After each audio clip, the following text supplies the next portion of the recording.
Sejam bem-vindos a esse nosso episódio especial, onde nós vamos apresentar a nossa teoria e a nossa metodologia do planejamento 2E e convidados para um evento no final, onde nós vamos adotar métodos práticos e objetivos da entrega de um material de planejamento para 2026. Estamos aqui hoje com a Adriana e com o Leonardo, e eu gostaria que eles se apresentassem, porque senão vai falhar alguma coisa. Eu vou deixar e vou esquecer alguma coisa. Para quem não me conhece, eu sou o José Ricardo Rodrigues e estou aqui na busca de fazer a melhor entrega no meu propósito, que é levar o autoconhecimento como um instrumento de transformação para o crescimento de cada um dos profissionais que querem desenvolver alta performance. Então eu passo a palavra para a Adriana e peço a ela que se apresente. Obrigada, Zé Ricardo. É um prazer imenso estar aqui.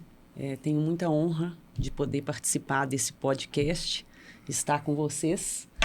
Eu sou arquiteta urbanista, sou pós-graduada em engenharia civil, tenho MBA em gerenciamento de projetos, sou certificada da PMP, sou MBA em BIM, mestre em administração com foco na construção civil e planejamento estratégico, né? Trabalho diretamente com gestão de empreendimentos, construção civil, construção pesada, e o meu foco é esse, liderar e gerir pessoas e grandes projetos. E o Leonardo aqui com a gente, ele falou que eu tenho que chamá-lo de Léo. Então, Leonardo, grande influência do meio belo-horizontino. Zé, eu faço as palavras da Adriana a minha, é um prazer também muito grande estar aqui. Sempre que você me convida para algum tipo de participação, eu fico muito feliz, principalmente por ser um convite vindo da sua pessoa, que você sabe que eu tenho uma altíssima estima. E eu sou advogado trabalhista, sou professor de Direito do Trabalho, sou produtor de conteúdo em rede social, onde eu falo de uma forma bem específica para o trabalhador, ensinando sobre os direitos trabalhistas, principalmente nesse momento tão conturbado que a gente vive hoje dentro das relações de trabalho, principalmente se tratando de adoecimento mental. Então, mais uma vez, muito obrigado. Eu tenho certeza que já é um sucesso mais esse projeto que você está iniciando. Bom, pessoal, eu acho que é importante eu contar para vocês um pouquinho como é que eu cheguei nessa história da metodologia do planejamento 2E. Eu vim de uma jornada muito grande na parte de execução, sendo um executivo de empresa, sendo um empresário, fazendo as maluquices que esses brasileiros fazem de empreender. Tive momentos de grandeza, tive momentos onde eu passei grandes apertos, o Léo mesmo sobreviveu comigo numa dessas passagens, ele me ajudou muito a sair, a colocar a cabeça para fora. Mas, nessa trajetória, quando chegou em 2018, eu resolvi estudar um pouquinho mais e cheguei na inteligência emocional, foi meu primeiro passo nessa linha. E no momento que eu cheguei nesse passo, eu identifiquei o seguinte: planejamento estratégico, eu tinha uma dificuldade imensa de executá-lo. E o que pegava na execução? O que pegava na execução, objetivamente, era a falta da aplicabilidade de inteligência emocional na elaboração do plano estratégico. Então, você fazia um plano sem avaliar os seus limites emocionais. E aí eu comecei a aprofundar nisso. Quando chegou em 2019 para 2020, veio a pandemia, e a pandemia me ajudou muito. Eu aprofundei nos estudos, fiz mais de 3.000 horas de estudos nessa área, e aí eu vi que eu poderia colocar isso numa obra provocativa. Então, o livro Planejamento 2E traduz uma metodologia onde ele leva as considerações pertinentes, a influência da inteligência emocional na elaboração do plano estratégico. Ele não tenta fazer um planejamento diferenciado. Ele traz toda a carreira acadêmica do planejamento estratégico para dentro dos conflitos gerados pelas questões emocionais. Então, eu deixo a vocês aberto, vamos fazer uma coisa bem descontraída, vocês me perguntarem coisas sobre isso, você que é uma especializada, que é uma especialista em planejamento estratégico, e você que eu sei que também pensa muito estrategicamente, senão não teria chegado aonde chegou, eu conheço bem sua história, então vocês me despertem para que eu possa aqui traduzir aquilo que eu gostaria de comunicar a partir das dúvidas que vocês puderem trazer. Eu acredito que vocês tenham passado pelo menos os olhos na obra que eu deixei uma lá com vocês e estou então aberto para essa discussão, para não ficar só eu falando, que se deixar eu fico, não é isso? Eu tenho uma questão. Hoje, a minha grande dificuldade nas empresas, né? Eu estou à frente da Vila BIM Projetos, que é você conhece, que é o meu escritório de gestão e planejamento de obras. Eu trabalho com tecnologia. E o BIM hoje no meu mercado, na construção civil, ele vem se tornando um desafio cada vez maior para as empresas. E eu vejo que a grande dificuldade é trazer essa consciência para os donos das empresas, os gestores. Como que, estrategicamente, a inteligência emocional pode nos ajudar a quebrar, a romper essas barreiras? Como que você enxerga esse cenário? Você quer complementar alguma coisa dentro dessa? Quero até pegando um gancho também na área de atuação dela, junto ao Sinduscom, como eu estou à frente de milhares de trabalhadores, atendo uma média de praticamente 100 pessoas espalhadas pelo Brasil todo, geralmente pessoas assim de uma renda até menor, a gente sempre enxerga uma dificuldade muito grande dessas pessoas exatamente em ter estratégias. Muito voltado pelo medo. Porque a gente sabe que hoje muitos trabalhadores, a maioria dos trabalhadores enfrentam inúmeras irregularidades no contrato de trabalho. E eles sabem também, principalmente pela informação que está muito acessível hoje, que existem caminhos para eles se romperem dessas irregularidades, saírem desses trabalhos que o adoecem, que abusam dessas pessoas, mas essas pessoas sempre esbarram na falta de estratégia, no medo do amanhã, a falta da segurança, se é que a gente pode chamar que essas pessoas têm algum tipo de segurança. Então, eu enxergo muito essa incapacidade, talvez até impossibilidade deles conseguirem traçar essas estratégias financeiras, junto à família, junto à própria empresa, para poderem buscar outros desafios no mercado de trabalho. Então, eu fico pensando se esse tipo de estudo, esse tipo de filosofia também pode ser acessível a pessoas que não têm acesso, por exemplo, né, a materiais de alta performance, por exemplo, até por uma questão financeira, se isso aí teria como atender essa classe mediana, por exemplo, da nossa sociedade brasileira, que é a grande maioria das pessoas. A colocação de vocês é muito interessante porque são dois caminhos que bifurcam no mesmo encontro. Então, aqui a gente une dois caminhos, porque, na verdade, nós estamos falando de algo que está relacionado a uma transformação muito grande do mundo. Hoje nós estamos na era que a gente pode designar como a era da nova economia. E a nova economia, ela traz, e aí que é o objetivo do Planejamento 2E, ela traz uma exigência muito grande. Primeiro, dos empresários entenderem que essa nova economia ela requer uma aplicabilidade muito maior da inteligência emocional naquilo que é a preservação da saúde mental.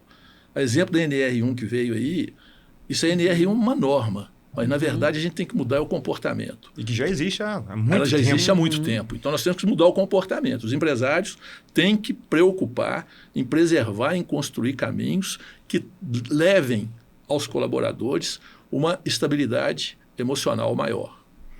Mas essa nova economia ela traz também comprometimentos em cima do consumidor. Do consumidor não só de produtos, como nós conseguimos enxergar aí os marketplaces e outras formas de comercialização, que quem não entrou vai ter que entrar, assim também acontece naquilo que é o planejamento estratégico das empresas na construção de um propósito. Porque na medida em que tanto os colaboradores quanto os empresários conseguirem traduzir a condução do seu negócio em cima de um propósito objetivo que está relacionado aos princípios econômicos, mas que também está profundamente vinculado às questões humanas, aí nós vamos ter um equilíbrio muito maior. Por isso, o Planejamento Estratégico 2E, ele é baseado na escola de configuração do autor chamado Henry Mintzberg, que com outros autores escreveu o Safari de Estratégias. E lá ele mostra 10 escolas de planejamento estratégico e, dentre elas, na sua evolução, ele mostra a escola de configuração. Eu abordo a escola de configuração. E a escola de configuração ela mostra que o crescimento do planejamento estratégico, da sua permanência como um elemento estratégico na condução das empresas, ele é muito mais duradouro na medida em que nós envolvemos as pessoas. Então, a gente pode pegar isso também e trazer para o pipeline de liderança do Ram Charan, que ele diz o quê? Nós começamos nossa vida liderando nós mesmos. É o primeiro passo. Depois nós lideramos pessoas para a gente evoluir. Depois nós lideramos líderes. Depois nós lideramos processos.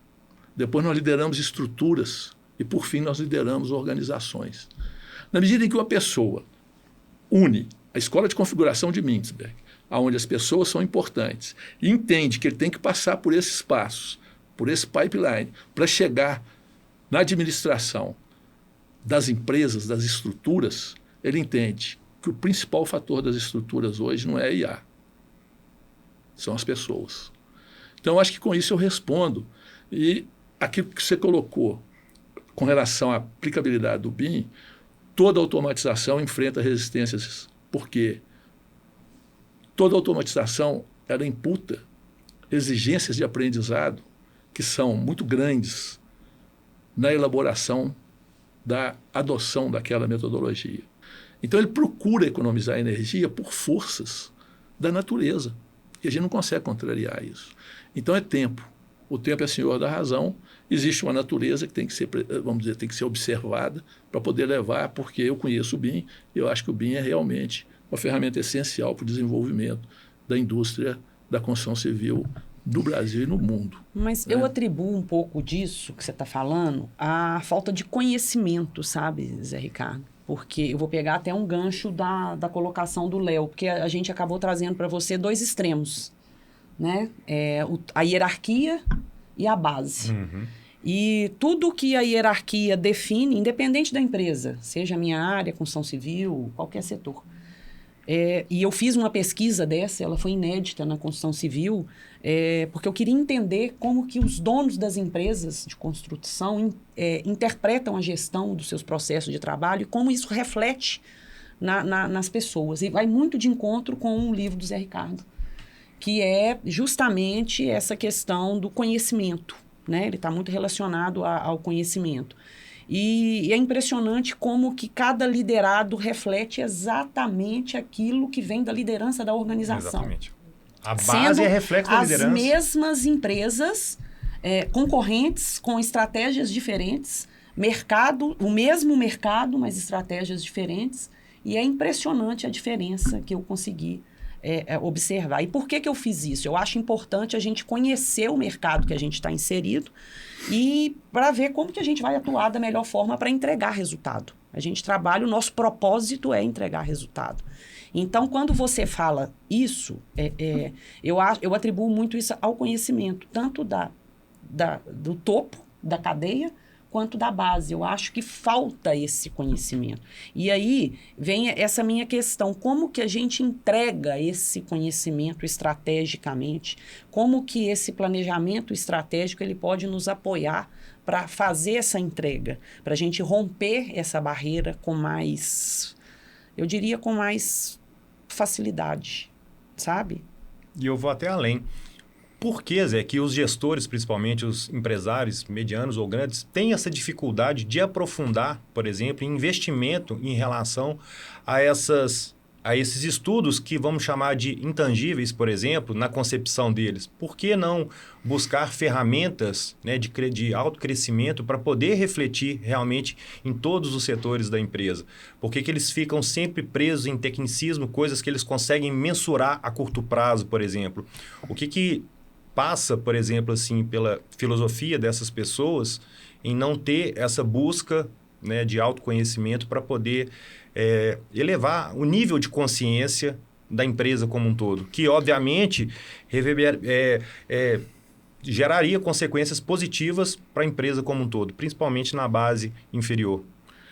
Na verdade, como eu estava dizendo, o nosso cérebro, a gente passa por momentos muito interessantes na vida. Cada momento que a gente passa, ele traduz para nós um comportamento diferenciado. Eu trago no livro a formação do mindset, e eu acho que isso está muito relacionado com isso. Mas antes de falar sobre essa formação do mindset, eu vou fazer uma colocação aqui que é importante. O nosso cérebro é como uma musculatura. A gente tem que treinar. E a gente tem que treinar até se tornar. É mais ou menos o seguinte, nos meus treinamentos, às vezes eu faço essa pergunta. O que é mais difícil? Treinar para uma maratona ou correr uma maratona. Você, como maratonista, Treinar, claro. você sabe que treinar é muito mais difícil. Claro. Então, o que você está falando está relacionado ao nosso treino emocional. Mas o treino emocional ele só surge no momento em que eu desenvolvo o autoconhecimento. Como dizia Aristóteles, conhece-te a ti mesmo e dominarás o universo, não é isso? Dizem que essa frase é atribuída a ele e está lá no túmulo dele. Mas veja que interessante. Existe uma série de fatores que envolvem isso. Por exemplo, existe uma zona de conforto que a gente às vezes acha que vive nela. A gente uma vez fez uma live, não foi? A gente falou sobre isso, sobre procrastinação. Então a gente adia decisões porque a gente entra na zona de conforto que ela está relacionada com a zona do medo. Por medo de transformar alguma coisa, por medo de mudar alguma coisa, eu permaneço rígido naquilo que eu estou fazendo e entendo que aquilo é o melhor. E o meu cérebro me incentiva a isso. E o meu cérebro me incentiva a isso por quê? Porque existe uma formação de pensamento, que a gente chama de mindset. Quem quiser aprofundar um pouco sobre mindset, tem o livro da Carol Dweck sobre esse tema. Mas eu criei um roteiro um pouquinho diferente daquilo que ela me ensinou, que é o seguinte: a primeira coisa que afeta o nosso mindset são nossas crenças, valores, princípios, cultura, traumas, dores da criança interior que eu carrego e vai por aí. Quando o pensamento vem, eu atribuo aqueles valores, princípios, o que eu vi, o que eu ouvi, o que eu senti, aquele pensamento. E aí eu faço uma construção de percepção, como que eu percebo o fato. E olha que interessante, na medida que a gente vai estudando neurociência, a gente vai percebendo que a neurociência ainda é muito jovem. Mas o que acontece com a nossa visão? A nossa visão não é o que eu enxergo, é o que eu traduzo o que eu estou enxergando. A isso a gente chama de percepção. Essa percepção, quando ela chega no meu cérebro, aqui na região occipital, ela é traduzida em cima de todas as variáveis que estão ali fazendo conexões sinápticas, trilhões de conexões. E ela vai me dizendo o que eu estou vendo. É muito frequente a gente falar, não, esse cara está alucinado, ele está vendo outra coisa que não é o que eu estou vendo. Isso é muito comum. Nessa visão, nessa percepção que o meu cérebro traduz, eu construo significados. E olha que interessante. O significado de um empresário que quer ficar arraigado nos modelos antigos pode ser o significado que eu não quero mudar para não gastar mais. O significado de um empresário que não quer investir em desenvolvimento humano, ele pode estar ligado à percepção de que o lucro vai ser afetado com aquele resultado, quando, na verdade, pode ser exatamente o contrário, deve ser exatamente o contrário, e normalmente é o contrário, que as grandes organizações hoje, através dos seus modelos de gestão, traduzem isso como um comportamento, vamos dizer, de compliance. Esse significado que o empresário hoje ele entrega, ele conduz as atitudes dele.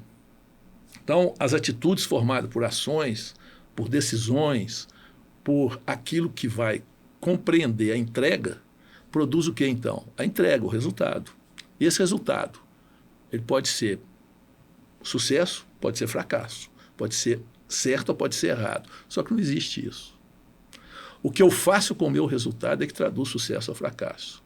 Eu disse aqui no início que eu tive um insucesso numa determinada época, que o Léo me ajudou nessa caminhada, e naquele momento eu tive visões de que aquilo era um aprendizado.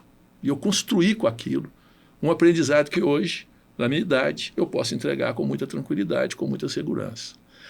E esse resultado que eu entrego, ele realimenta o meu mindset. E eu aí repito ou não repito o padrão.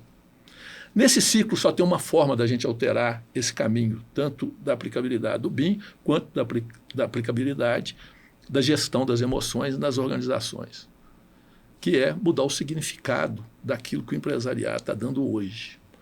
Mas a quem cabe isso? Cabe a nós, mensageiros desse conhecimento, levar e aplicar esse conhecimento e entregar over delivery. Entregar sempre mais e mais. Por quê? Toda essa ciência é muito nova. Você disse assim, há muito tempo existe a NR1. mas há muito tempo não se preocupava com isso. Se preocupa com isso agora. Sim. A neurociência ela vem de um surgimento básico, vamos dizer, do século XXI.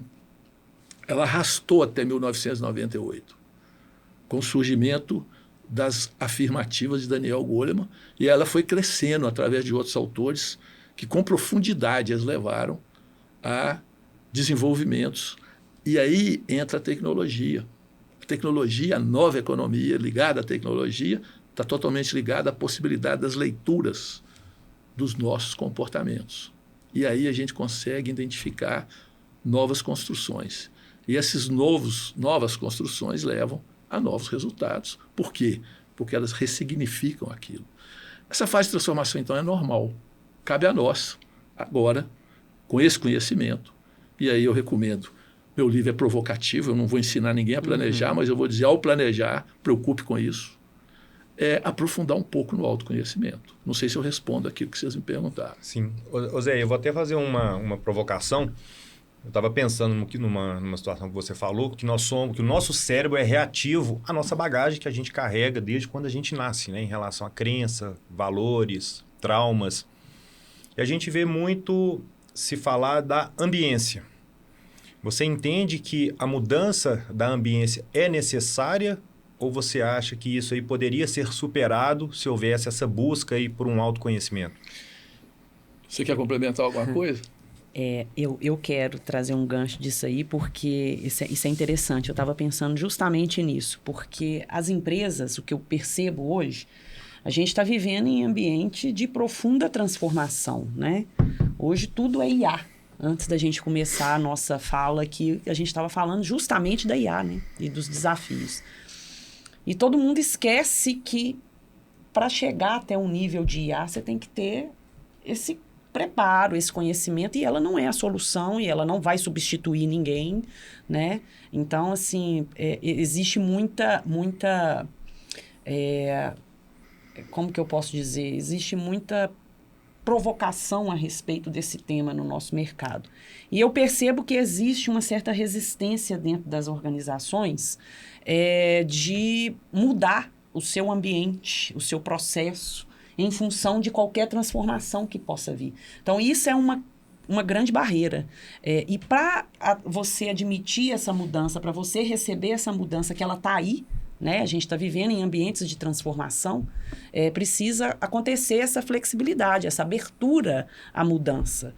A gente tem hoje uma dificuldade muito grande de mão de obra em todos os setores. Né? Em todos os setores a gente encontra essa dificuldade. Sim. Por quê? Aonde que estão essas pessoas? O que está acontecendo? Né? Você vê em qualquer meio, qualquer lugar que você está, você percebe pelo nível de atendimento que você tem, nós enquanto consumidores. Então, o que está acontecendo com esse ambiente dentro das empresas? Primeiro, vamos tratar dos dois assuntos maiores da nossa economia. Nós não podemos esquecer que quando o Léo fala ambiência, é a construção daquilo que vai me possibilitar fazer na minha relação com o ambiente. A inteligência emocional ela considera 3 fatores fundamentais. O primeiro é o nosso autoconhecimento, é eu comigo. É uma relação intrapessoal. Aí eu tenho que trabalhar o que as minhas emoções produzem, quais sentimentos que vêm e o que eu faço com meus sentimentos. Por exemplo, eu estou fazendo agora um MBA de neurociência do afeto.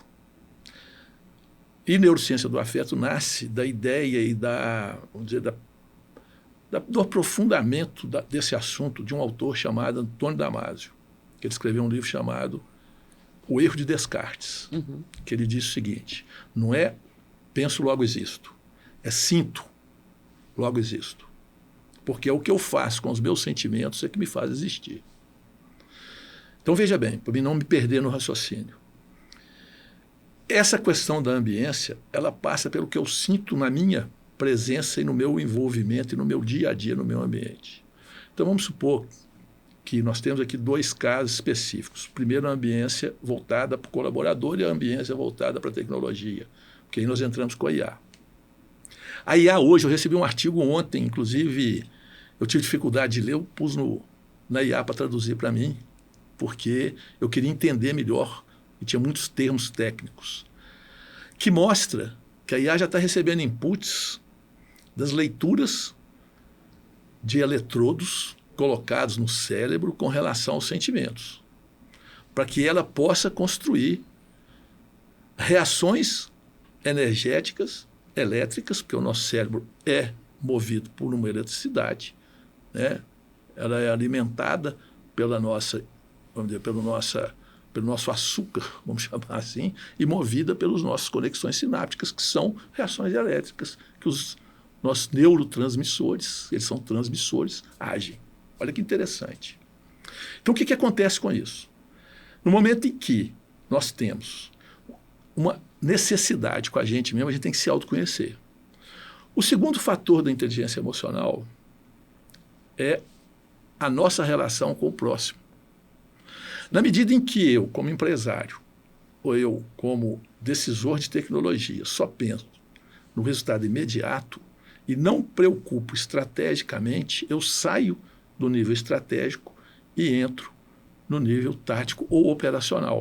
E aí eu não tenho decisão estratégica. E isso, mudar a tecnologia ou mudar a ambiência, requer decisões estratégicas profundas. Por isso é que eu já coloquei que o planejamento estratégico 2.0 recomenda que se comece pelo propósito. E o propósito é por que nós estamos aqui.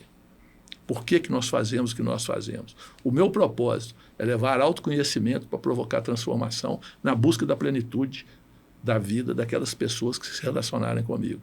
Eu tenho um propósito claro. Então, se o empresário tiver um propósito claro de que o negócio dele não é só lucro, lucro é fundamental. Não existe empresa sem lucro.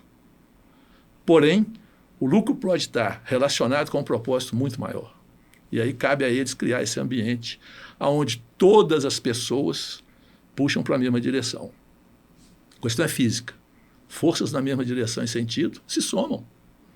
Se o empresário entender que ele, usando uma tecnologia nova ou criando uma ambiência diferenciada, ele vai fazer com que as forças se unam na mesma direção e sentido, vai ser traduzido em quê? Em resultado. O resultado é lucro. E aí nós vamos ter todos ganhando mais, porque todos aí estarão participando do processo. Acontece que a gente vive num ambiente, e aí vem o terceiro fator da inteligência emocional. O que a ambiência me permite fazer? Vamos tentar entender qual a segurança que o empresário tem hoje com relação ao aspecto jurídico, econômico, financeiro, político no nosso ambiente. Não, então vamos sair do nosso ambiente. Vamos para a China, que tem um crescimento econômico exacerbado. A China colocou 800 mil pessoas, 800 milhões de pessoas. Vou refazer. A China colocou 800 milhões de pessoas na classe média nos últimos 5 anos. O que isso traz para a economia local? Qual a segurança que isso me dá para o futuro? Aí você tem problemas de equilíbrio ambiental, equilíbrio alimentar, equilíbrio de atendimento médico. Aí você tem todo um ambiente que vai estar relacionado com isso. Agora vamos para a Europa. A Europa está hoje num desequilíbrio, você falou de mão de obra, de dificuldade de mão de obra. Por quê? Porque o Estado paternal ele traz um desequilíbrio na relação de trabalho. E aí ele afasta o profissional de querer se aprimorar. Porque há uma acomodação. Lembra da zona de conforto? Uhum. Ela não existe. O que existe é uma zona de desconforto. E o que me mantém preso ali é o medo. Como sair disso? Que é a resposta que eu dou a vocês. É trabalharmos a metanoia. O que é a metanoia? É uma nova mentalidade. Então, esse esforço que você faz em todo dia, de forma, vamos dizer, resiliente, colocar as questões para o seu público, as questões que você faz no desenvolvimento daquilo que você está fazendo hoje, para cada vez mais levar treinamentos, assumir uma direção de um organismo, vamos dizer, empresarial que não te remunera e que não te traz conforto, só te traz desconforto, é exatamente essa metanoia. É sairmos nós da zona de conforto e criarmos o caminho de uma nova mentalidade. A isso a gente chama de metanoia. Metanoia, então, é a criação de uma nova mentalidade. E nós estamos nessa fase. Imagina nossos avós discutindo sobre viagens aéreas, discutindo sobre rede de esgoto obrigatória nas cidades, luz noturna, eletricidade em casa. Para que televisão? Para que geladeira? Sempre vivi sem isso. Houve essa resistência. Como há essa resistência hoje com a IA? E haverá com outras coisas que vão surgir. Então nós temos que entender que nós vivemos num mundo em transformação. Cabe a nós construir, dentro desse mundo em transformação, todos as variáveis, todos os elementos que podem propiciar um resultado mais positivo. É a nossa missão. Nós agora não somos mais crianças, nós já somos adultos. Não é isso? É isso. E aí, o que acontece? Você falou um negócio importante sobre liderança. Os líderes têm que entender o papel deles no jogo. Nós estamos fazendo uma preparação de um dia de crescimento. Só explicando, dia de crescimento é uma imersão de um dia que eu faço com assuntos variáveis relacionados à liderança, gestão e planejamento. E no dia de liderança que a gente está preparando para lideranças, ele vai se dar com um convênio com uma faculdade aqui de Belo Horizonte, chama Liderança com Inteligência Emocional. Estou trazendo esse tema por quê? Porque é importante colocar primeiro o trabalho em cima dos empresários. Nós temos que fazer essa divulgação e eu acho que essa divulgação já está acontecendo. Sim. Eu tenho ido muito em seminários, tenho ido muito e estou vendo um movimento cada vez maior sobre esse tema. A inteligência emocional hoje, ela é um tema normal na vida dos empresários, em que pese muitos ainda não entenderem. Mas aí vem a liderança, que é o segundo ponto. Lembra do pipeline? Uhum. E aí eu construí um dia de crescimento liderando com inteligência emocional. Baseado em quê? Baseado em 2 fatores que eu acho que isso é fundamental para os líderes e aí para os colaboradores também, que é aprender a perguntar. As pessoas às vezes decidem, você sabe disso, você fez um processo comigo, e no meu processo uma das coisas que a gente faz com bastante ênfase é ensinar as pessoas a perguntarem. Sócrates, ou melhor, Aristóteles, foi um filósofo que ele criou, não foi Sócrates, desculpa, a mauêutica. A mauêutica é socrática, não é corrigindo aí. O que é a mauêutica? A mauêutica é a forma que eu pergunto, não com o objetivo de perguntar, mas sim com o objetivo de te fazer entender aquilo que você quer fazer. Nos meus treinamentos, às vezes eu falo, vamos fazer o seguinte, fala um assunto que você quer resolver, eu vou te fazer perguntas e vou te levar até a resposta que você mesmo vai dar. E a gente consegue fazer isso. Então é muito interessante, porque na medida em que você consegue que as pessoas deem as respostas às suas próprias dúvidas, aquilo passa a ser a verdade dela. Na medida em que eu respondo aquilo que você quer que eu responda, a minha verdade vai te servir, você vai usar ela a seu favor. E aí eu juntei a mauêutica socrática, lá de 680 a.C., para um momento atual de design thinking, onde a primeira reação que você tem que ter como líder é empatizar a sua relação com o liderado. E você vai prototipar e vai testar comportamentos que vão te levar ao resultado. Só que o líder quer resultado imediato. E aí os indicadores, eles são muito imediatistas. E aí eu trato disso aqui também. Como construir isso. Por quê? O que envolve isso tudo? Envolve perfil comportamental, traço de personalidade, como a pessoa foi criada, quais os traumas que ela carrega.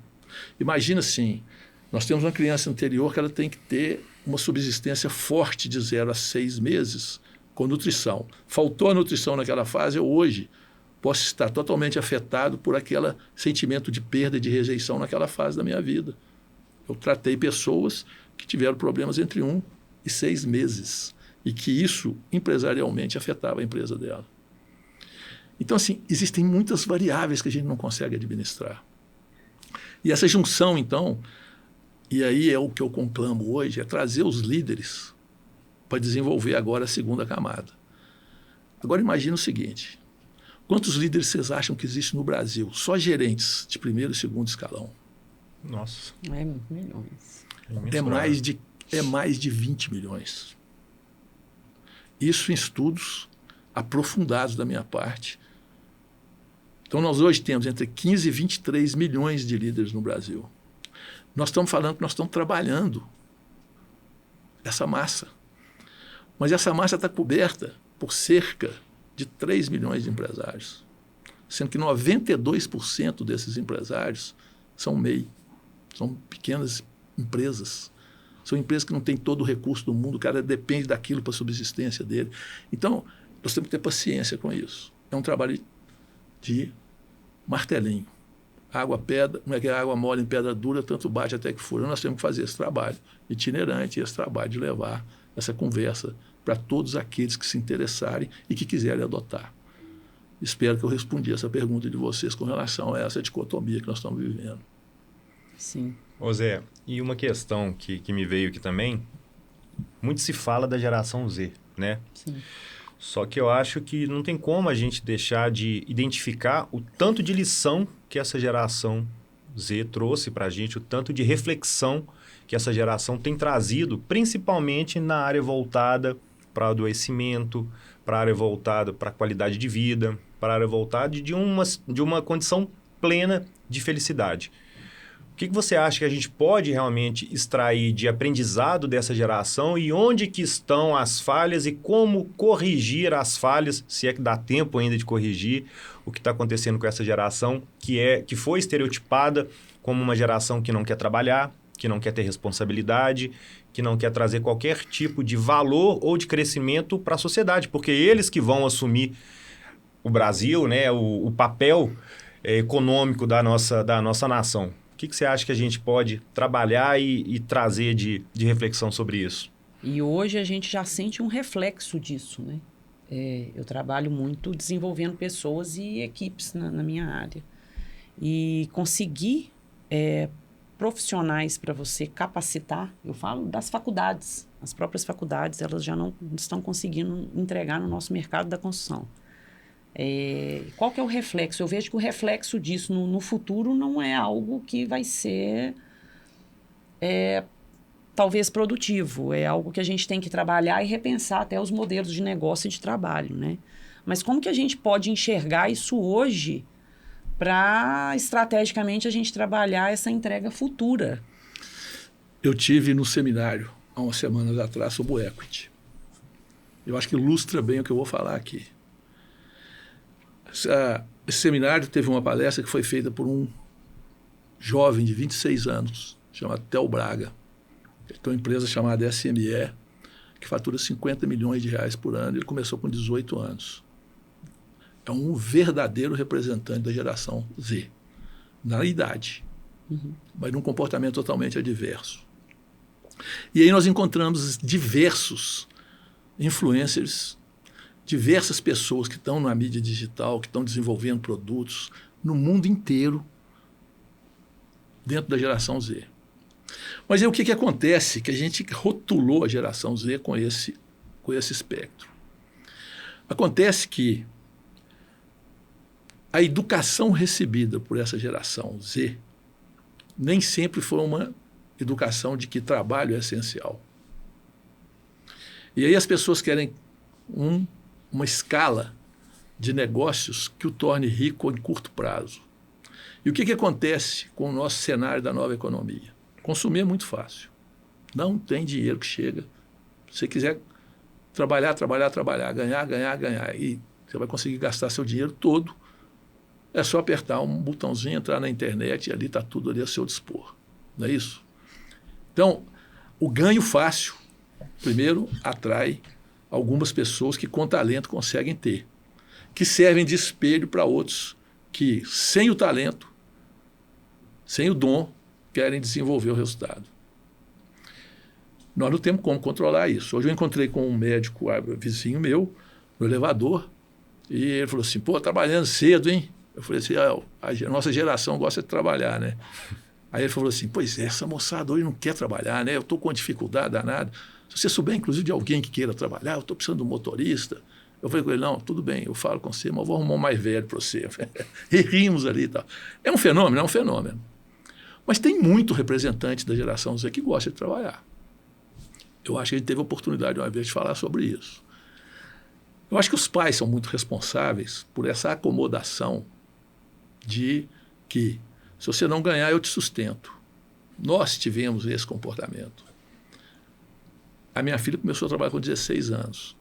Ela hoje aos 40 e poucos anos, é diretora de uma empresa. A outra tem uma agência de publicidade. Então, as duas trabalham, as duas se mantêm, as duas têm um conforto absurdo. Talvez até ganhe mais do que eu tenho certeza disso, né? E fico feliz com isso. E elas são de que geração? Elas não são da geração Z, mas os filhos delas são da geração Z, mas eles também estão na labuta, estão obrigando a ter resultado. Então a gente não tem controle sobre isso. O que nós temos é que nos adaptar a isso. Como seduzir a geração Z? Primeiro é estudando um pouco esse comportamento deles. Então a geração Z não vai ser seduzida por salário. E o empresário tem que entender isso. A geração Z tem que ser seduzida por aquilo que eu posso entregar para eles como algo a mais do que simplesmente uma remuneração firme. A geração Z requer maiores incentivos. E as pessoas acham que motivação é engajamento.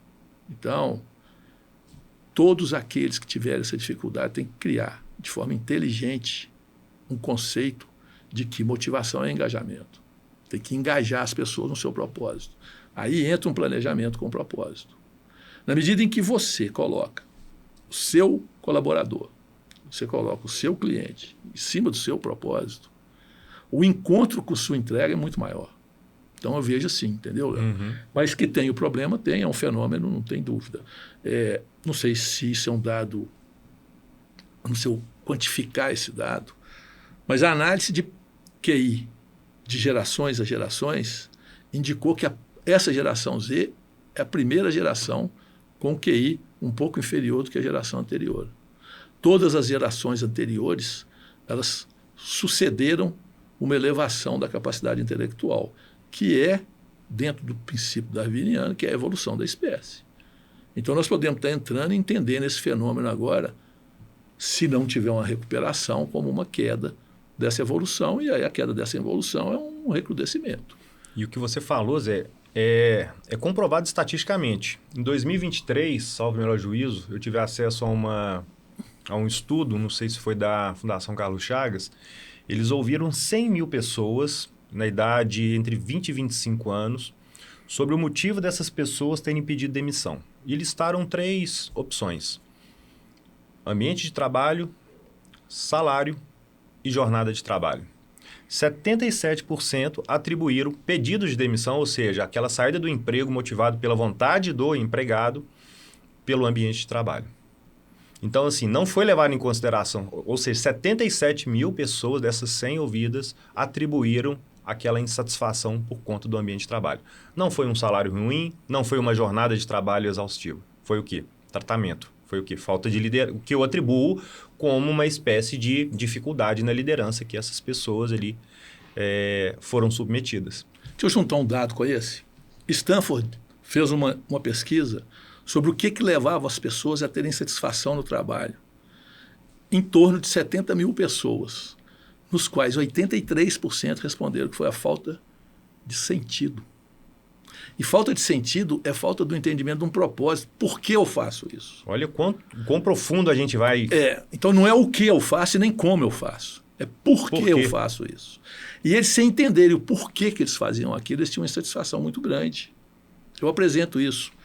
Eu tenho uma palestra sobre soft skill, que eu atualizo ela em todo mês de janeiro, sobre as novas habilidades comportamentais que devem ser desenvolvidas nas pessoas. E aí, esse dado ele é citado, se não me engano, no relatório do ano passado, 2024, no relatório The Future of Jobs, onde fala da importância de você estabelecer um propósito para que o seu colaborador, e aí eu estendo, porque o meu cliente ele acaba sendo o meu colaborador também, o meu cliente, as pessoas que eu relaciono, entendam o meu propósito, entendam qual o propósito do BIM, efetivamente.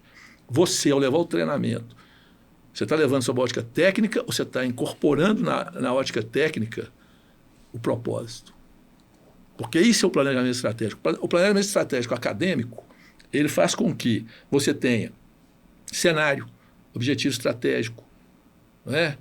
Depois você tem planos de ação, depois você tem indicadores, objetivos, não é isso? Sim. Você tem toda uma sequência racional. Agora vamos botar a emoção no meio disso. Qual o propósito? Vamos começar pelo propósito. Minha missão, visão e valores estão coerentes com esse propósito? Porque muitas empresas fazem missão, visão e valores para o site da internet. Exato. Eles não fazem para o seu propósito. Então, na medida que você desperta para o propósito, você vai ter missão, visão e valores relacionados ao seu propósito. No treinamento do planejamento 2E, a gente faz uma checagem, faz uma conferência para ver. Primeiro ensina a escrever missão, visão e valores. Depois a gente faz uma avaliação se está coerente. Se não estiver um item coerente, tem que voltar lá e refazer. E aí, feito a missão, visão e valores, baseado num propósito, e todos os funcionários, todos os colaboradores, ao serem contratados, que seja apresentado a eles aquela missão, visão e valores e o propósito da empresa, e ele assine psicologicamente um contrato de entrega daquele propósito, o propósito passa a ser dele. E se aquilo for renovado com atitudes, com ações e com resultados, você nunca mais sai disso. E aí você tem, hoje, a ciência da felicidade, procurando fazer essa composição da entrega do propósito para busca do resultado. Mas eu vejo isso não só num papel, né, Zé? Porque eu já participei, estou dentro de várias empresas, já entrei em empresa que você, para entrar para uma reunião, para fazer a apresentação, inclusive de BIM, para uma equipe de engenheiros, empresa antiga, grande, existe todo um processo da empresa que para você estar ali dentro, você entender o que é a missão, quais são os valores. Então, a empresa apresenta isso até para quem é de fora. E ela mostra a realidade dela. Ela está abrindo as portas para você, mas aqui dentro da minha casa é assim que funciona. Eu achei isso fantástico. E as pessoas vivem isso lá dentro. Eu tenho amigos dentro dessa empresa e acho isso maravilhoso. São poucas empresas do meu setor, no nosso mercado aqui. Eu estou restringindo ao nosso mercado, obviamente, né? Eu conheço empresas de outros estados, mas dentro do nosso mercado são poucas empresas que trabalham com isso. Pegando um gancho disso que vocês estão falando, eu estive também fazendo um trabalho dentro de uma grande empresa, uma grande construtora, e que ela tem esse pensamento estratégico, e é fantástico o pensamento estratégico, como eles trabalham, o ambiente, a equipe toda é jovem, os diretores são jovens. Eu acho que a mais velha lá dando treinamento era eu. Então, assim, e isso funciona dentro da empresa, sabe? O ambiente de trabalho é interessante, então todos estão engajados, se sentem pertencidos e querem desenvolver e querem crescer dentro da empresa. Então, isso é muito legal, sabe? Mas são poucas. Mas tem empresas que não têm um propósito estabelecido no seu procedimento de criação de valor. Com certeza não. Você ia falar o quê? Não, eu ia até pegar um gancho nisso, porque muito se fala, né? Existe também uma crítica muito grande por parte da classe empresarial que todos os trabalhadores são egoístas, são mercenários. Mas isso é culpa, grande parte desse tipo de característica é culpa da própria empresa. Pela falta exatamente dessa ambiência que eles não proporcionam para os seus empregados. Porque, do contrário, eles não teriam que empregados mercenários, e sim missionários, com uma missão ali dentro da empresa. Sim. Mas quando a missão não bate com o comportamento, então veja bem, é mais ou menos o seguinte, você educa seu filho. Você não tem seu filho, mas na hora que você tiver, você vai educar seu filho. Eu eduquei minhas filhas. Qual que é o princípio da educação? É a modelagem. Sim. O que você fizer na presença dele, ele vai repetir o padrão. Perfeito. Aí eu quero ter uma missão que não está relacionada com o meu propósito. E aí eu me vejo sem ter um comportamento coerente com a minha missão. Então vamos lá. É regra de compliance. Você pega uma grande empresa, eu não vou falar qual, porque eu não quero aqui levantar suspeita. Mas tem empresas que têm um compliance maravilhoso e estão trabalhando com corrupção. A gente sabe disso. Então vamos lá.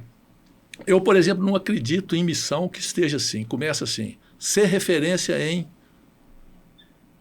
Por quê? A referência ela pode ser positiva, ela pode ser negativa. Que tipo de referência que eu quero? O que eu quero em termos de excelência? O que eu quero em termos de performance? Porque excelência é um hábito. Então você tem que criar esse hábito de excelência dentro da sua empresa. E o que é o hábito? O hábito é um comportamento repetitivo. Nós temos 35 mil comportamentos a 40 mil comportamentos e decisões diárias, dos quais de 30% a 35% a gente toma automaticamente, subconscientemente, que a gente chama de hábito. É repetitivo. E aí, olha que troço profundo. O cérebro humano ele não é estudado, mas o comportamento humano é estudado desde a época dos filósofos, lá atrás.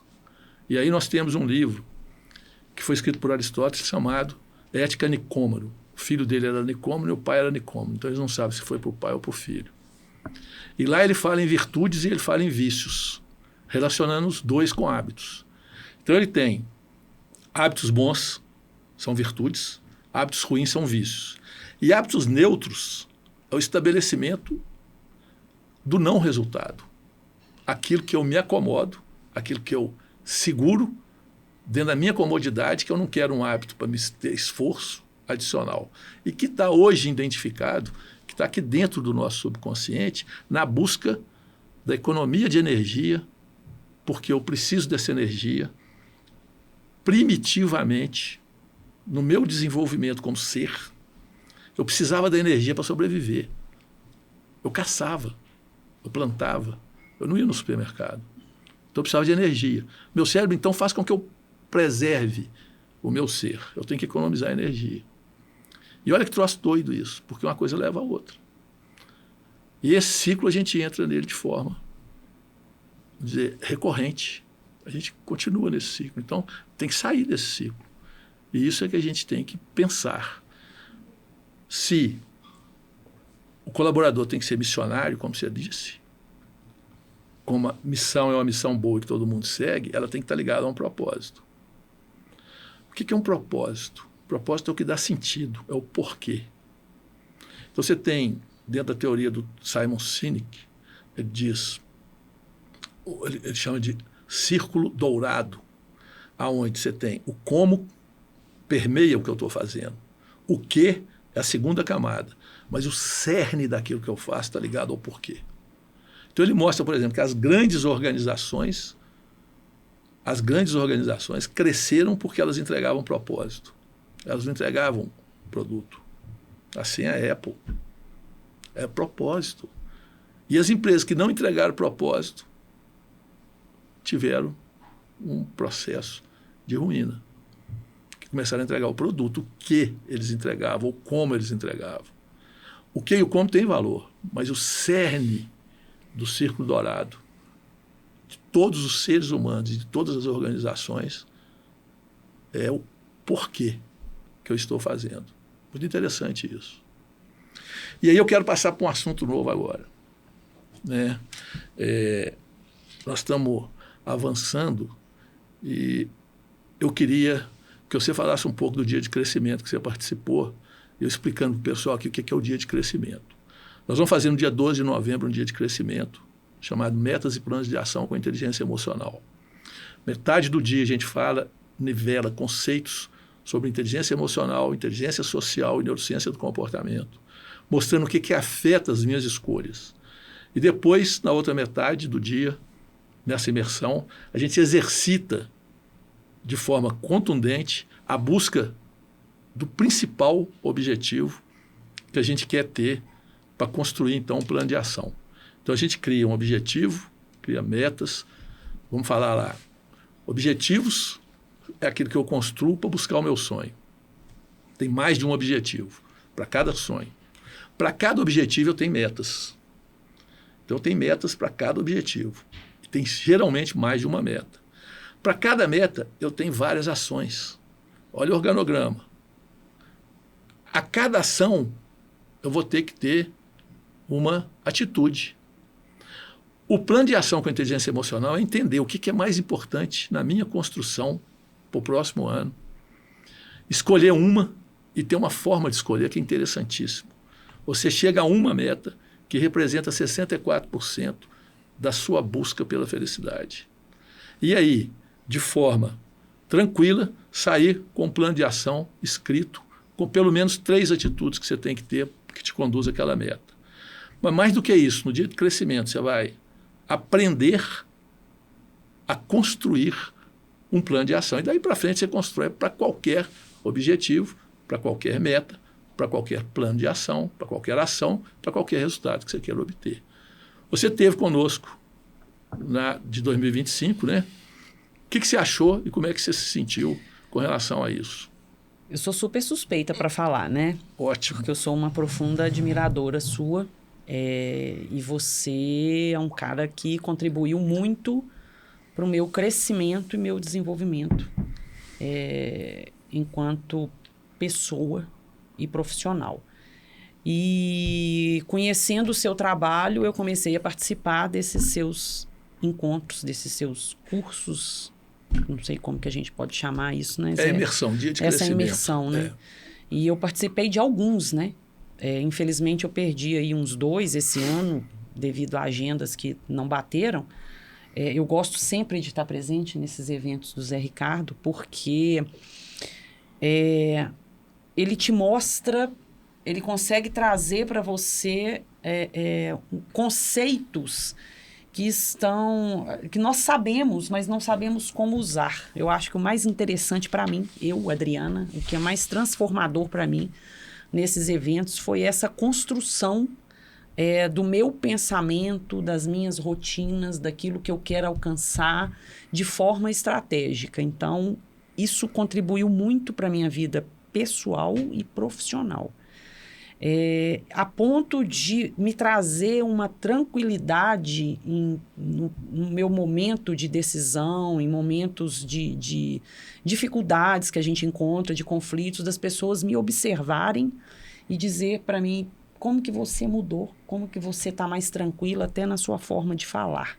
E o mais interessante disso, que esses eventos me proporcionaram, foi eu comecei a me conhecer. E a partir do momento que você se conhece, você sabe como se posicionar diante de todos os fatos. Então, essa contribuição para mim é muito rica. Ela está muito além do que é propriamente o desenvolvimento ali naquele momento, sabe? Ela te abre o que você traz para a gente, ela abre um leque muito grande para a nossa vida, assim. Então, eu só tenho a agradecer por isso e quero continuar participando desses encontros, desses eventos. E acho que é isso. Eu quero deixar de público aqui, então, um convite para vocês dois. No próximo evento, vocês serão meus convidados. Eu faço questão disso. O Léo, ele escorregou, que eu convidei ele, mas ele ainda vai.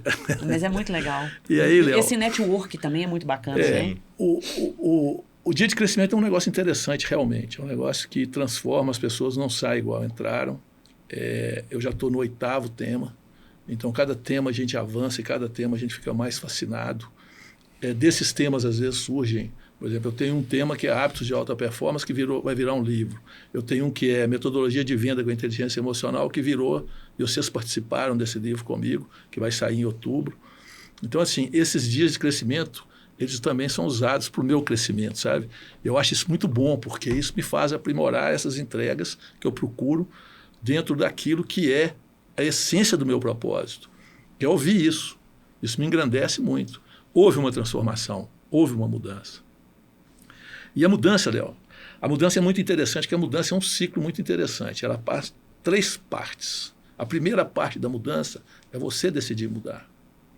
Então, no momento em que ela entra num treinamento, que você entra num treinamento de imersão e decide mudar, aquilo que você tiver de conhecimento ofertado, ele vai ser conhecimento absorvido.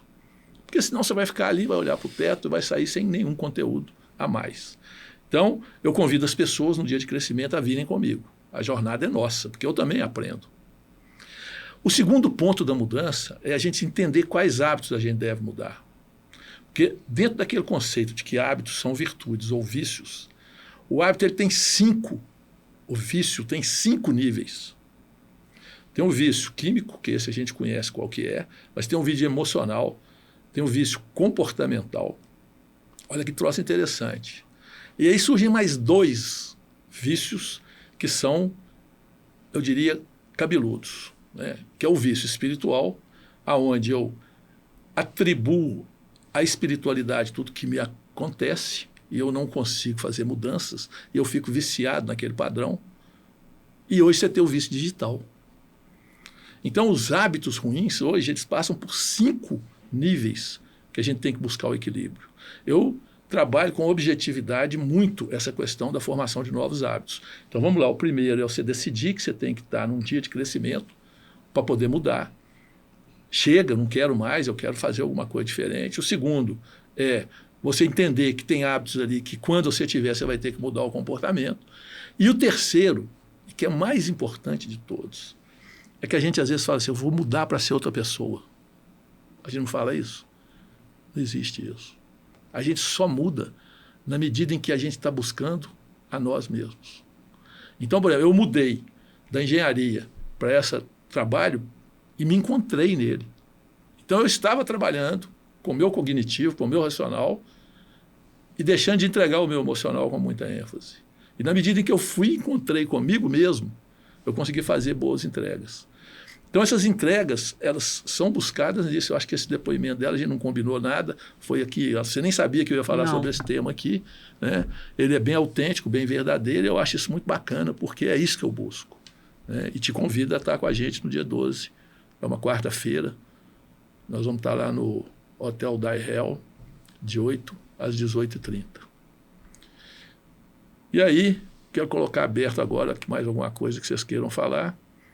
E aí a gente parte para o encerramento, que vocês já devem estar cansados de me ouvir. Eu quero agradecer esse momento único, espetacular, que você sempre contribui com a gente, com esse conhecimento, e é sempre um prazer poder bater um papo com você sobre isso. Eu sempre saio transformado e com novas ideias. Você sempre mexe com meu modo de pensar, e é muito legal poder estar com você, meu amigo, meu companheiro aí de jornada profissional. Você não muito falou obrigada. meu coach, você fala meu coach. Esse é o meu coach. E muito obrigada por essa oportunidade. Eu que agradeço. Conhecer o Léo foi muito bacana também.